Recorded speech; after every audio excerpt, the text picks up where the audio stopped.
안녕하세요. 피부과 전문의 이동훈입니다. 오늘 제가 준비한 이야기는 참을 수 없는 가려움, 중등증 이상 아토피 피부염 환자의 증상과 치료법입니다. 가려움증과 발진, 그리고 건조함이 동반되는 만성 염증성 피부질환, 아토피 피부염. 국내 아토피 피부염 환자는 2022년 기준 약 97만 명으로 전체 성인 인구의 3%, 그리고 소아 인구의 10%가 아토피 피부염을 앓고 있다. 면역 체계의 과민 반응으로 피부 장벽이 약해져 발생하는 아토피 피부염. 중등증 이상 아토피 피부염 환자들의 80% 이상은 가려움증으로 수면 장애를 겪고 있으며 전체 환자의 40% 이상은 불안감과 우울감을 느끼고 있다는데, 삶의 질을 저하시키는 대표적인 만성 피부질환 아토피 피부염의 증상과 치료법에 대해 자세히 알아보자. 중등증 이상 아토피 피부염에 대해서 말씀드리기 전에 먼저 아토피 피부염에 대해서 말씀드리려고 합니다. 아토피란 이상하거나 부적절한이라는 의미가 되겠습니다. 이는 체질적으로 음식이라든지 흡입성 물질에 대해서 알레르기 반응이 쉽게 나타나는 것이 되겠습니다. 그러면 오늘 주제가 되는 아토피 피부염. 아토피 피부염은 어떤 질환일까요? 아토피 피부염은 기본적으로 매우 가렵습니다. 피부에 매우 심한 가려움증을 동반하는 만성 알레르기 피부염증이 되겠습니다.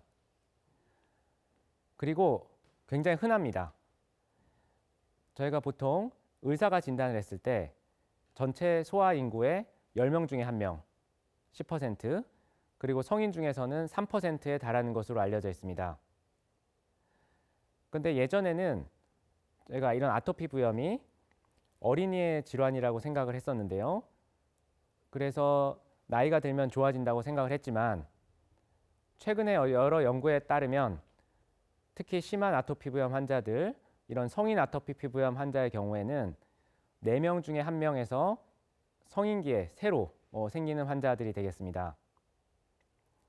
실제로 이런 아토피 부염 환자들은 그 서구식 습관이라든지 서구식 식이라든지의 여러 변화 때문에 점점 이제 증가 추세를 보이고 있는데요. 매년 아시아에서는 어린이의 한 4분의 1 정도가 아토피 부염으로 진단받고 있습니다. 그렇다면 이러한 아토피 부염은 왜 발생할까요? 기본적으로 유전적인 요인이 알려져 있고, 또한 앞서 잠깐 말씀드렸던 환경적인 요인이 알려져 있습니다. 유전적 요인으로 대표적인 것은 피부 장벽을 구성하는 필라그린이라는 성분이 있는데요. 실제로 북유럽에서는 한 40에서 50% 정도의 이런 아토피 부염 환자들이 필라그린 돌연변이를 갖게 되겠습니다. 그렇지만 다행히도 한국에서는 이러한 필라그린 돌연변이가 10% 미만으로 알려져 있고, 이러한 유전적 소인은 다소 적은 것으로 되어 있습니다.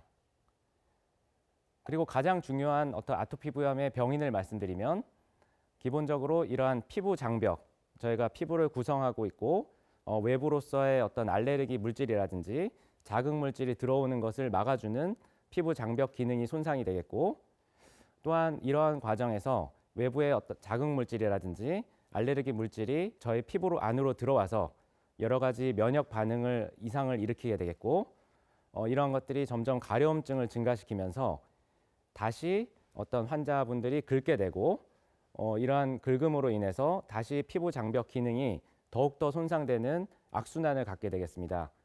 이런 것을 저희가 아토피 부염의 악순환이라고 얘기를 하고 있습니다.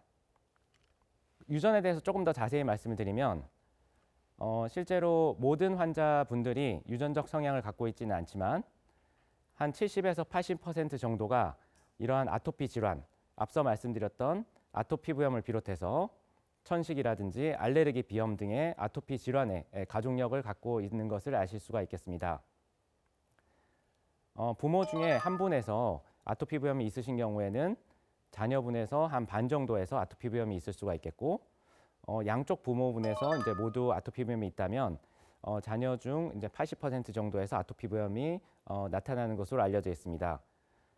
또한 유전적 소인으로서는 일란성 쌍둥이에서는 약 80% 정도가 아토피 부염을 같이 가지고 있겠고, 이란성 쌍둥이 중에서는 약 20% 정도가 아토피 부염을 같이 가질 수 있어서 이러한 유전적 소인이 있는 질환임을 아실 수가 있겠습니다. 그렇지만 여러 가지 환경적 요인, 최근에 이제 기후 변화가 굉장히 심해지면서 여름이 길어지고 굉장히 습식 더위라고 하죠. 그래서 날씨가 덥고 습해지고 땀도 많이 흘리면서 이번 여름에 굉장히 나빠지시는 아토피 부염 환자들이 많이 있으셨는데요. 실제로 이런 습하거나 더운 환경이라든지 환절기라든지 그러한 환경적 요인을 많이 받게 되겠고요. 또한 이런 성인이 되면 우리나라에서 제일 많은 알레르기 물질들이 진먼지 진드기가 되겠습니다. 이러한 진먼지 진드기에 대한 알레르기가 있으신 경우에는 주변의 어떤 환경적인 요인에 의해서 진먼지 진드기가 많아지면 굉장히 악화 요인으로 작용을 할 수가 있겠고요. 또한 이런 소아 연령층에서는 여러 가지 음식에 대한 알레르기가 있는 경우도 있겠습니다.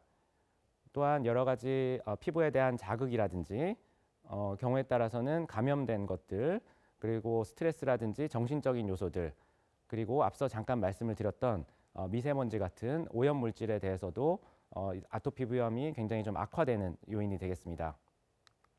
그러면 아토피 부염은 실제로 어떤 증상이 나타날까요? 아토피 부염은 이런 연령대별로 굉장히 다양한 증상이 나타나는 것으로 잘 알려져 있습니다. 보통은 저희가 자극을 많이 받는 부위에 이렇게 발생을 하게 되는데요. 아이가 어릴 때 저희가 태열이라고 하죠. 그래서 2세 이하에서 보통은 아토피 부염은 한 생후 2, 3개월 이후부터 좀 발생하는 것으로 되어 있는데요. 이런 자꾸 볼을 비빈다든지 그리고 침을 자꾸 흘리는 부분에 보통은 양쪽 뺨이라든지 입 주위에 나타나게 되는데, 이러한 피부 붉은 반점이라든지 볼록볼록하게 올라오고 경우에 따라서는 진물이라든지 딱지가 생기는 경우도 있겠습니다. 그렇게 얼굴뿐만 아니라 이제 어렸을 때는 이렇게 기어다니게 되는데요. 그래서 이러한 바닥이랑 닿는 부분들, 이렇게 다리라든지 팔이라든지 그런 편 쪽 부위에 이런 아토피 부염이 쉽게 나타나는 것을 아실 수가 있겠습니다. 근데 이렇게 어릴 때에는 아무래도 조금 급성 병변으로 많이 나타나는 경우들이 있겠는데요. 나이가 들게 되면 이것이 점점 긁는 시간도 좀 많아지고 가려움증이 만성화가 되면서 피부가 좀 두꺼워지는 만성 병변이 되겠습니다. 2세 이후에는 이러한 급성 병변들이 점점 만성화가 되면서 가려움증도 지속돼서 피부가 점점 두꺼워지고 부위도 조금씩 바뀌게 되겠습니다. 그래서 얼굴과 목, 그리고 이런 접히는 부위라고 하죠. 이제 땀의 영향이 좀 있다고 생각을 하는데, 이러한 팔, 다리에 접히는 부분들에 이런 아토피 부염이 심하게 나타나는 경우가 있겠고, 또한 이렇게 부위는 좀 줄어들더라도 얼굴이나 목이라든지 이런 손같이 굉장히 노출되는 부분들에 이런 병변이 남아있거나 심한 경우들이 많아서 실제로 삶의 질에 굉장히 큰 영향을 미치게 되겠습니다. 그러면 이런 아토피 부염을 어떻게 진단할까요? 물론 저희가 굉장히 전형적인 경우에는 한 번만 봐도 이렇게 진단을 쉽게 할 수 있겠지만, 실제로 아토피 피부염 학회에서 이러한 진단 기준을 발표한 바가 있어서 간단하게 좀 말씀을 드리도록 하겠습니다. 앞서 가려움증이 굉장히 중요하다고 말씀드렸는데요. 가려움증은 거의 100%의 환자에서 나타나는 아토피 부염의 특징이 되겠습니다. 또한 앞서 말씀드렸던 특징적인 병변의 형태와 분포, 2세 이하에서는 얼굴이라든지 팔다리가 기어다니는 부분들, 그리고 2세 이상에서는 얼굴과 목, 그리고 접히는 부위, 그리고 손 같은 부위에 이제 많이 나타나는 것으로 알려져 있고요. 앞서 말씀드린 이런 아토피 질환의 과거력, 예전에 이제 그런 질환이 있었거나 아니면 가족력, 가족 중에 그러한 질환이 있는 경우에는 저희가 이것을 주소견이라고 하고 있고요. 실제로 이런 것 세 가지 중에 두 가지를 만족을 하게 되면 저희가 아토피 부염을 1차적으로 진단을 할 수가 있겠습니다. 이러한 주소견뿐만 아니라 저희가 이제 14가지의 상당히 많은데요. 이러한 부소견이라는 기준이 있겠습니다. 이러한 부소견 중에 4가지를 만족하게 되면 저희가 아토피 부염으로 또 진단을 할 수가 있겠는데요. 피부가 아토피 부염 환자를 보게 되면 굉장히 건조합니다.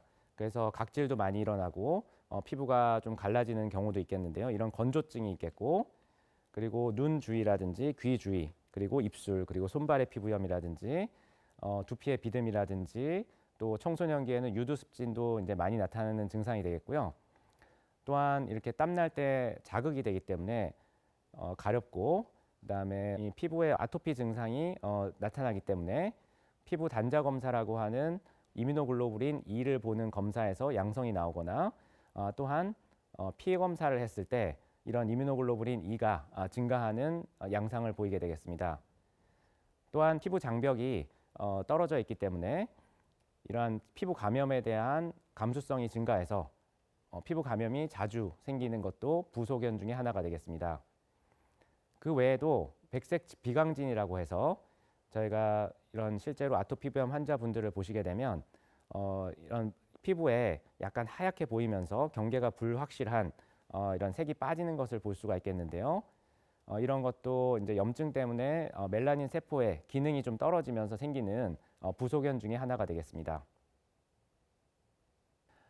그러면 오늘 저희가 말씀드리려고 하는 중등증 이상, 여기서 중등증 이상이라 함은 중등증 또는 중증이 되겠는데요.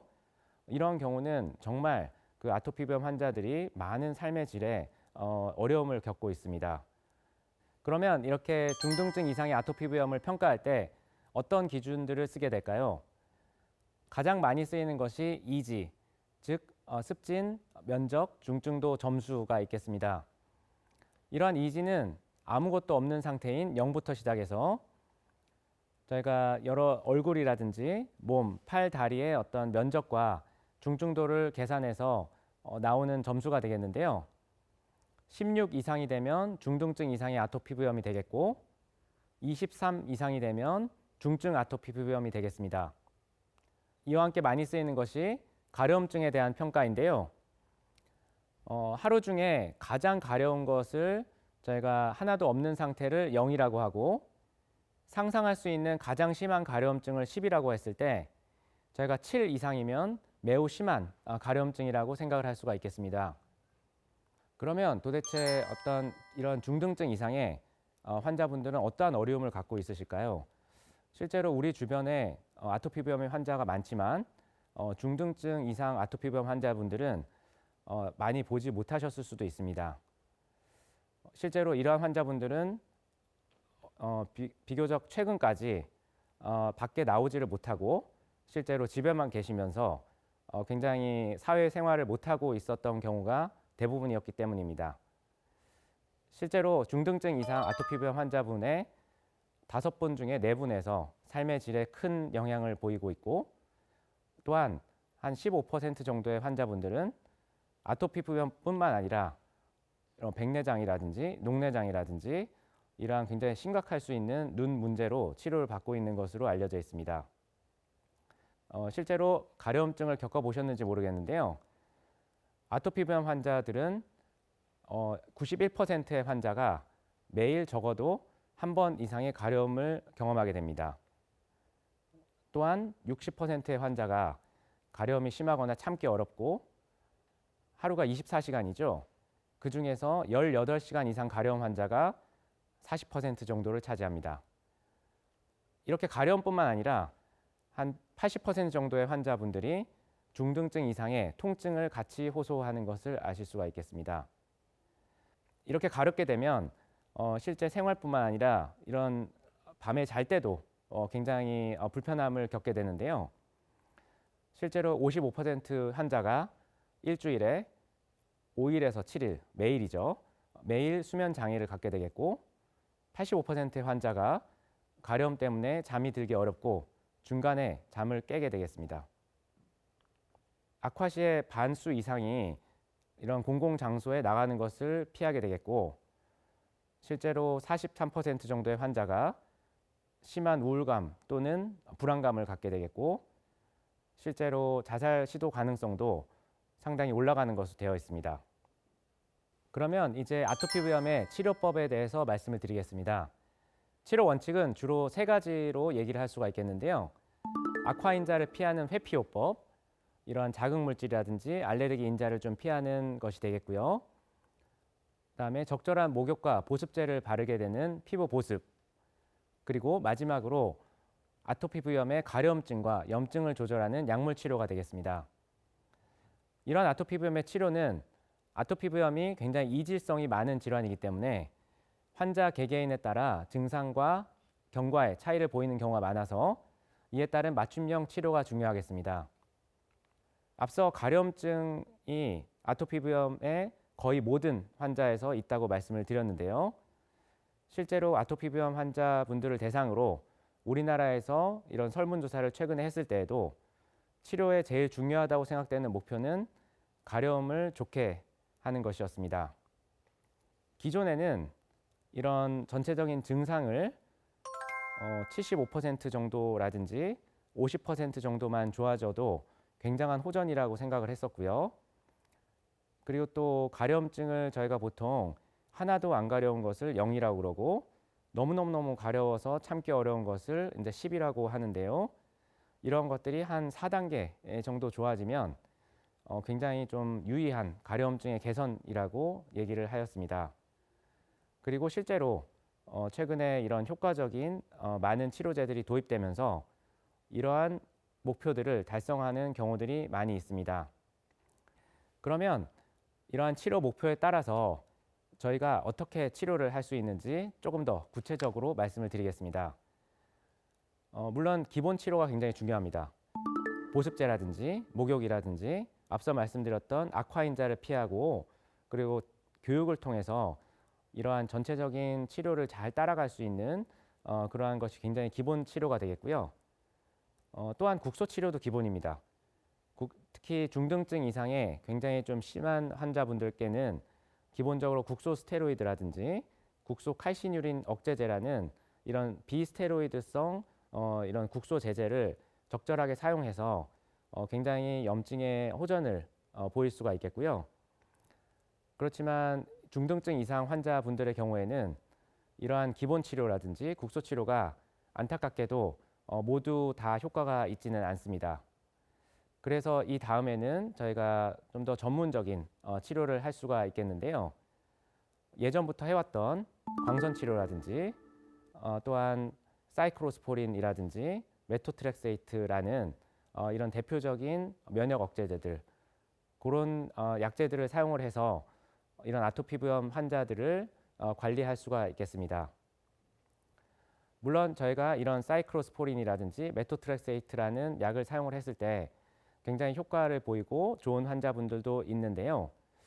실제로 이러한 약제들을 좀 오래 사용하면 여러 가지 혈압이 좀 올라간다든지 신장에 좀 영향을 준다든지 간에 좀 영향을 준다든지 그런 영향을 좀 받으시는 분들이 있어서 실제로 장기간 지속적으로 사용하기는 조금 힘든 약제가 되겠고요. 또한 일부 스테로이드 먹는 약이나 주사제를 정말 악화돼서 너무너무 심할 때 잠깐은 쓸 수 있겠지만 이것을 장기간 사용하게 되면 여러 가지 당이 올라간다든지 골다공증이 생긴다든지 그 외에도 여러 가지 저희가 예측할 수 없는 부작용의 우려가 있기 때문에 저희가 이런 예전부터 사용되던 이런 면역 조절제들은 실제로 최근에는 조금 가능하면 너무 장기간 사용하는 것을 피하고 있습니다. 그런데 최근에 매우 효과적인 표적 치료제들이 도입이 되면서 좀 더 높은 치료 목표의 달성, 즉 이런 피부 병변이 거의 없고 이것은 이지 90% 이상의 어떤 호전이 되겠는데요. 또한 피부 안쪽에 어떤 잠재적인 염증까지 개선된 상태를 의미하는 이지 90 그리고 저희가 가려움증이 없거나 거의 없는 것을 이제 달성하는 더 높은 치료 목표로 하고 있습니다. 그래서 이를 통해서 이런 아토피 부염의 악화 및 재발 위험성도 줄이게 되겠고 또한 심한 아토피 부염 환자분들을 좀 더 최적의 상태로 유지하는 것을 목표로 하고 있습니다. 그러면 중등증 이상 환자들에게 사용되는 표적 치료제는 어떤 것이 있을까요? 최근에 개발된 약제는 크게 두 가지로 분류할 수가 있겠습니다. 하나는 생물학 제제, 그리고 또 하나는 이제 잭저해제라는 경구약이 되겠는데요. 생물학 제제는 항체 치료제로서 염증 반응을 매개하는 개별 물질을 결합해서 이런 물질의 기능을 거의 완전히 없애는 약제가 되겠습니다. 그에 비해서 잭저해제들은 아토피 부염의 여러 염증 경로의 신호들을 부분적이고 가역적으로 그렇지만 굉장히 강력하게 조절하는 약제가 되겠습니다. 그러면 생물학 제제와 잭저해제는 어떤 차이가 있을까요? 생물학 제제는 기본적으로 주사제가 되겠고요. 2주 간격으로 맞거나 또 경우에 따라서는 4주 간격으로 맞게 되겠습니다. 이러한 생물학 제제는 주사의 특성상 비교적 빠른 효과와 장기 지속되는 효과를 갖게 되겠고요. 그렇지만 경우에 따라서는 결막염이라든지 얼굴 홍반과 같은 부작용이 생길 수도 있겠습니다. 그에 비해서 잭억제제는 먹는 약으로 필요한 경우에는 저희가 어떤 단기 사용이라든지 장기적으로 꾸준하게 사용하는 것이 가능하겠고요. 또한 이러한 심한 가려움과 증상을 호소할 때 굉장히 빠른 효과를 보이기 때문에 좀 빠른 호전을 원하는 사람이라든지 또한 얼굴이라든지 목이라든지 손과 같은 노출 부위에 이런 심한 아토피 부염이 있을 때 좀 더 빠른 효과와 좋은 효과를 보일 수가 있겠습니다. 그렇지만 혈액 검사가 좀 필요하고 경우에 따라서는 단순 포진이라든지 여드름 같은 부작용이 생길 수가 있겠습니다. 예, 그러면 이렇게 그 생물학 제제와 잭저해제라는 최근에 이제 표적 치료제에 대해서 말씀을 드렸는데요. 환자분들이 이제 많이 물어보시는 것 중에 하나가 이런 표적 치료제 중에서 이런 사용 나이가 좀 정해져 있는 경우가 있는데요. 그렇다면 이렇게 보험 적용 나이가 어릴수록 뭐 안전성과 연관이 되는지 질문하시는 분들이 있습니다. 그런데 이러한 보험 적용 나이라는 것은 실제로 어떤 아토피 부염에서 여러 연령층에서 어떤 임상 시험을 시행했는가, 시행하지 않았는가에 따라서 적응증이 결정되는 것이고, 실제로 잭저해제 중 일부 약제는 다른 적응증에서 소화 승인을 받아서 소아에서도 사용을 할 수 있는 약제들도 있고요. 그렇기 때문에 실제로 어떤 환자의 특성이라든지 동반 질환 그런 것들을 고려하여서 전문의 선생님과 상의 후에 결정하시는 것이 좋겠습니다. 또 하나 이렇게 말씀하시는 것 중에 하나는 이러한 잭억제제 같은 약에 혹시 이제 계속 드시다 보면 내성이 있는 것이 아닌가 하고 이제 말씀하시는 분들이 있는데요. 이러한 잭억제제는 뭐 스테로이드와는 전혀 다르고 또 사이클로스프린이라든지 메토트렉세이트 같은 예전에 썼던 약들과 전혀 다른 새로운 어떤 신약이 되겠고요. 또 단백질이 아니고 소분자 물질이기 때문에 이런 면역 반응이라든지 항체가 생기지 않고 따라서 내성의 위험도 없겠습니다. 또한 이런 메타 분석, 굉장히 많은 사람들을 대상으로 하는 메타 분석 결과 저희가 우려할 만한 부작용이 증가하지 않았기 때문에 이런 주치의 선생님과 상의하셔서 꾸준히 사용하는 것이 굉장히 중요하겠습니다.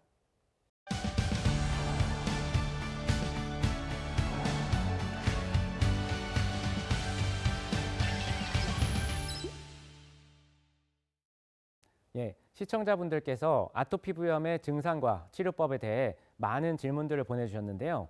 함께 확인해 보도록 하겠습니다. 30대 여성입니다. 지난 3년간 스테로이드제 연고를 사용해왔는데 계속되는 환절기 날씨 때문에 피부가 화끈거리고 진물이 납니다. 이런 경우 어떤 치료를 받아야 할까요? 이렇게 심해졌을 경우에는 상당히 다양한 이유가 다양한 가능성이 있는데요. 실제 어떤 균 같은 게 많아졌을 때는 항생제 치료가 단기간 좀 필요할 수도 있겠고요. 그렇지만 굉장히 좀 광범위하게 이런 화끈거리고 진물이 날 경우에는 앞서 말씀드렸던 이런 기본적인 면역 조절제 치료뿐만 아니라 최근에 개발된 표적 치료제 같은 것들을 사용해서 충분히 조절하고 이런 급성 악화를 조금 막을 수가 있겠습니다. 아토피 피부염 환자에게 도움이 되는 음식과 해가 되는 음식은 어떤 것이 있을까요? 예, 기본적으로 아토피 부염 환자에게 도움이 되는 음식이라 하면 저희가 보조제 같은 것들을 말씀드릴 수 있을 것 같은데요. 저희 아토피 부염 학회 가이드라인에서 보게 되면 비타민 D라든지 저희가 달맞이꽃 종자유 그리고 일부 프로바이오틱스, 즉 유산균이죠. 그런 것들이 좀 도움이 될 수가 있겠습니다. 그렇지만 사람에 따라서 효과랑 그런 것들이 좀 다를 수가 있기 때문에 저희 보시는 주치의 선생님과 상의해서 사용하시는 것이 좋겠고요. 해가 되는 음식 같은 경우에는 특히 나이가 어리거나 저희가 적절한 치료를 했을 때도 반응이 좀 떨어지는 경우에는 음식 알레르기가 같이 동반되는 경우가 있겠습니다. 그렇지만 이렇게 음식을 어떤 돼지고기가 안 좋다든지 뭐 우유가 안 좋다 그런 식으로 무조건 제한을 하게 되면 굳이 제한할 필요도 없을 뿐만 아니라 이런 성장 장애라든지 다른 문제가 생길 수가 있기 때문에 여러 가지 혈액 검사라든지 검사들 그리고 어떤 실제 음식물 일지라든지 그런 것을 통해서 정말 어떤 증상과 연관이 되는 음식만 조금 제한하는 것이 필요하시겠습니다. 아토피 부염은 불치병이 아닙니다. 적절한 관리와 치료를 받으면 피부염과 가려움이 조절되어 보다 나은 생활을 할 수 있습니다. 간혹 민간요법에 현혹되어 치료를 중단했다가 더 심한 상태로 병원을 찾는 환자분들이 있는데요. 전문의와 함께 본인에게 맞는 개인적이고 개별적인 치료법을 찾아 나가시길 당부드립니다. 오늘 저의 이야기가 여러분들이 건강한 삶을 살아가시는데 도움이 되셨길 바랍니다. 감사합니다.